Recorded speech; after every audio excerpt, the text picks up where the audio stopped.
राधे राधे। जय जय श्री राधे। श्री हरिवंश राधा वल्लभ लाल की जय हो। सभी संतों हरि भक्तों की जय हो। पूज्य गुरुदेव महाराज की जय हो।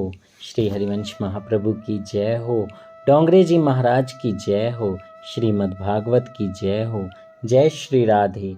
श्री हरिवंश बहुत बहुत स्वागत है आपका हमारे चैनल में, जहाँ पे हम श्रीमद् भागवत की कथा का श्रवण कर रहे हैं।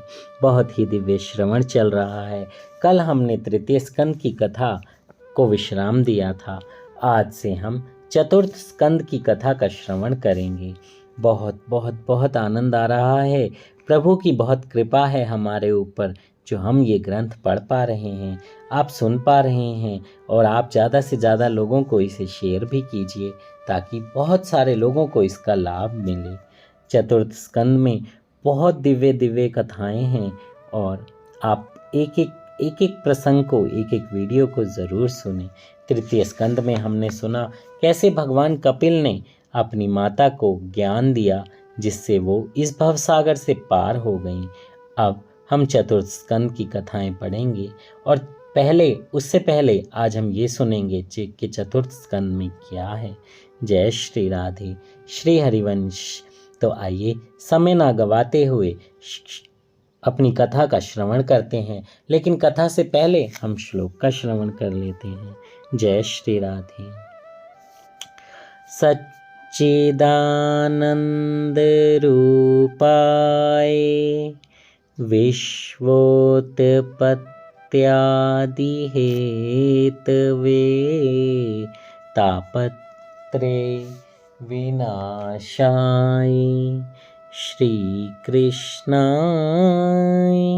वयं नमः। जय श्री राधे। जय श्री हरिवंश। उन सच्चिदानंद भगवान श्री कृष्ण को हम सब वंदन करते हैं। जय श्री राधे। चतुर्थ स्कंद। प्रथम स्कंद में अधिकार का वर्णन किया है। भागवत का श्रोता कैसा होना चाहिए आदि बातें बतलाई गई हैं। दूसरे स्कंद में ज्ञान लीला बतलाई गई है। मृत्यु जब समीप आ गई तो जीव का व्यवहार कैसा रहे, उस समय मनुष्य मात्र का क्या कर्तव्य है, आदि का ज्ञान गुरु ने द्वितीय स्कंद में दिया है। पात्रता के अभाव में ज्ञान टिकता नहीं है। सुपात्र के अभाव में ज्ञान शोभा नहीं पाता है। धन तथा ज्ञान सुपात्र के बिना शोभा नहीं होते। जब तक ज्ञानी क्रियात्मक नहीं होता तब तक वह अज्ञान जैसा ही होता है। बहुत जानने की अपेक्षा तो जितना जान लिया है उसे जीवन में उतारने का प्रयत्न करना चाहिए। जब तक क्रियात्मक ना बन जाए तब तक उसकी कोई कीमत नहीं होती। जब ज्ञान क्रियात्मक होता है तभी वह शांति देता है। ज्ञान को शब्द रूप ही मत रहने दो, उसे क्रियात्मक बनाओ। विचार करने पर ज्ञान होता है, और ज्ञान का अंत ना कभी हुआ है ना कभी होने वाला है। परंतु ज्ञान जब क्रियात्मक बनता है तभी उसे शांति मिलती है।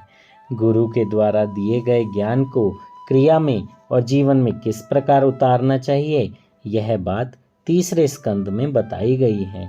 ज्ञान और क्रिया का मधुर मिलन कैसे करना चाहिए, यह बात तीसरे स्कंद में बताई गई है। कपिल अर्थात जो जितेंद्रिय है वही ज्ञान को पचा सकता है। विलासी जन ज्ञान का अनुभव नहीं कर सकते। वेदांत ज्ञान का अधिकार सबको नहीं है। वेद ज्ञान का अधिकार विरक्त को ही है। वेद का संहिता भाग मंत्र रूप है। ब्राह्मण संहिता का भाष्य है। आरण्यक में उपनिषद आते हैं। अत्यंत सात्विक जीवन बिताने वाले ऋषि जो चिंतन करते हैं वह उपनिषद है, वही वेदांत है। वेद का अंत ही वेदांत है। अंत का अर्थ है समाप्ति। वेद की समाप्ति उपनिषद है। वैराग्य और संयम के अभाव में ज्ञान पचता नहीं है। उस ज्ञान को जीवन में उतारकर भक्ति में जीवन बिताने वाले जन बड़े ही विरले हैं। ज्ञान प्राप्त करना हो तो सरस्वती के किनारे रहना पड़ेगा, कर्दम होना पड़ेगा।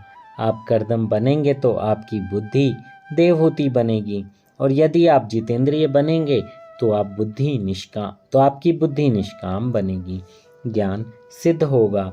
ज्ञान के सिद्ध होने के बाद पुरुषार्थ सिद्ध होगा। अतः चौथे स्कंद में ऐसे 4 पुरुषार्थ की कथा कही है। जय हो, जय हो।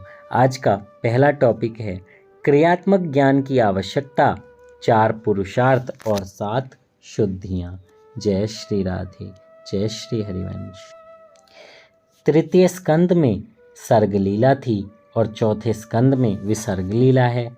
पुरुषार्थ 4 हैं, धर्म, अर्थ, काम और मोक्ष। चौथे स्कंद में 4 प्रकरण हैं, धर्म, अर्थ, काम और मोक्ष।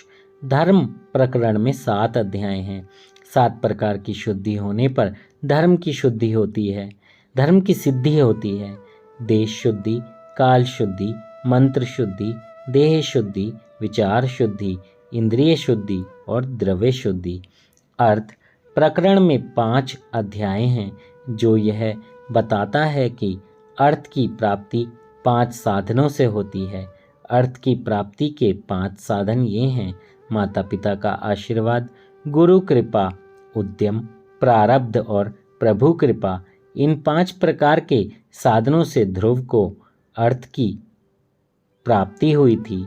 काम, इस प्रकरण में 11 अध्याय हैं। ये अध्याय बताते हैं कि काम इंद्रियों में बसा हुआ है। 5 इंद्रियां, 5 कर्मेंद्रियां और 11वां मन। इन 11 ठिकानों में काम बसा हुआ है। रावण के 10 मस्तक थे, अतः रावण अर्थात काम इंद्रियों में बसा हुआ है। जो सबको आनंद देता है वह राम और जो सबको रुलाता है वह रावण। काम जीव मात्र को रुलाता है, काम मन से जाता नहीं है, यही विघ्न रूप है। मन में काम आँख द्वारा प्रवेश करता है, इसलिए आँखों में रावण काम को मत आने दो। राम जैसे निर्विकारी बनोगे तो रावण अर्थात काम मरेगा तो राम मिलेंगे। मोक्ष प्रकरण के 8 अध्याय हैं।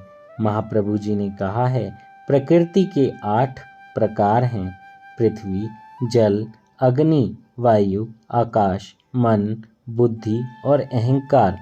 इस अष्टधा प्रकृति को जो काबू में रखता है उसे मोक्ष मिलता है। जो अष्टधा प्रकृति के बंधन से मुक्त होता है वह कृतार्थ होता है। प्रकृति पर विजय पाने वाले को मुक्ति मिलती है। अतः पृथ्वी, जल, आकाश, वायु, तेज, मन, बुद्धि तथा अहंकार को काबू में रखो। प्रकृति का अर्थ है स्वभाव। अनेक जन्मों के संस्कार मन में संचित रहते हैं। बड़े बड़े ऋषि भी प्रकृति को अर्थात स्वभाव को वश में नहीं रख पाते, इसलिए बंधन में पड़े हैं।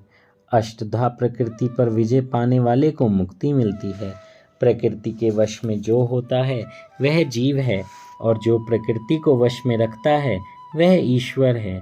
श्रवण, कीर्तन और 8 प्रकार की भक्ति जिसकी सिद्ध होती है वह ईश्वर का हो जाता है। तुम भगवान जैसे ना बन सको कोई हर्ज नहीं, मगर भगवान के तो होकर रहो। जय हो। इस प्रकार 31 अध्यायों का है चौथा स्कंद। जय हो, जय श्री राधे। इससे आगे की कथा का श्रवण हम कल करेंगे। श्री हरिवंश। राधे राधे।